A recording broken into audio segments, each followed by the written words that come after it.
Selanjutnya pemirsa Dinas Kesehatan Kota Prabu Muli, Sumatera Selatan masih mendapati sejumlah apotik menjual obat sirup mengandung etilen glikol dan dietilen glikol di atas ambang normal yang dapat menyebabkan gagal ginjal akut pada anak.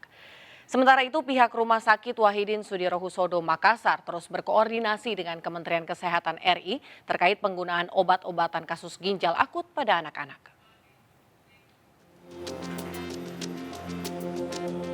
Tim Satuan Tugas Bidang Farmasi Dinas Kesehatan Kota Prabu Mulih ini mencatat satu persatu dan memisahkan obat sirup mengandung etilen glikol, EG dan dietilen etilen glikol atau DEG yang didapati di salah satu apotik yang berada di Jalan Jenderal Sudirman, Kecamatan Prabu Mulih Utara.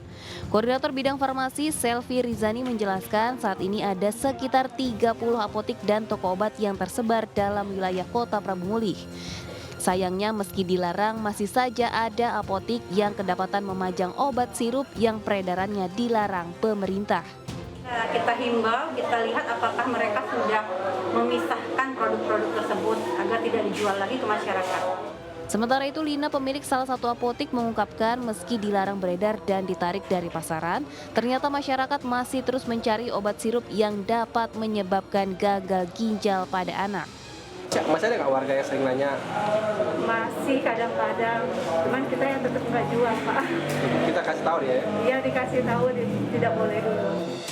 Meski tak berpengaruh besar pada usaha, sejumlah pemilik apotik di Prabu Muli berharap pemerintah segera menuntaskan permasalahan obat sirup yang telah menyebabkan ratusan anak meninggal dunia akibat gagal ginjal. Sementara itu terkait konsumsi obat-obatan pasien penyakit gagal ginjal akut pada anak, Rumah Sakit Wahidin Sudirohusodo Makassar terus berkoordinasi dengan Menteri Kesehatan guna mengantisipasi mewabahnya penyakit gagal ginjal akut progresif pada anak. Pihak Rumah Sakit Wahidin Sudirohusodo juga telah membentuk tim khusus yang terdiri dari beberapa dokter ahli anak.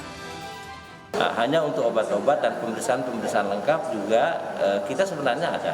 Ya, jadi tim kita siapkan, peralatan juga kita siapkan dan bahkan komunikasi kita ke level yang lebih tinggi seperti ke pusat Kementerian Kesehatan untuk menyiapkan obat-obat yang spesifik yang saat ini dianggap sebagai antidotum. Juga kita komunikasikan bagaimana jika ada kasusnya untuk diberikan tata laksananya lebih segera.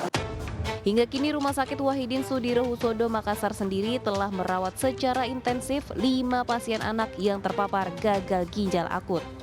Kelima pasien yang terpapar penyakit gagal ginjal akut rata-rata disertai penyakit bawaan seperti kelainan darah dan infeksi yang berat.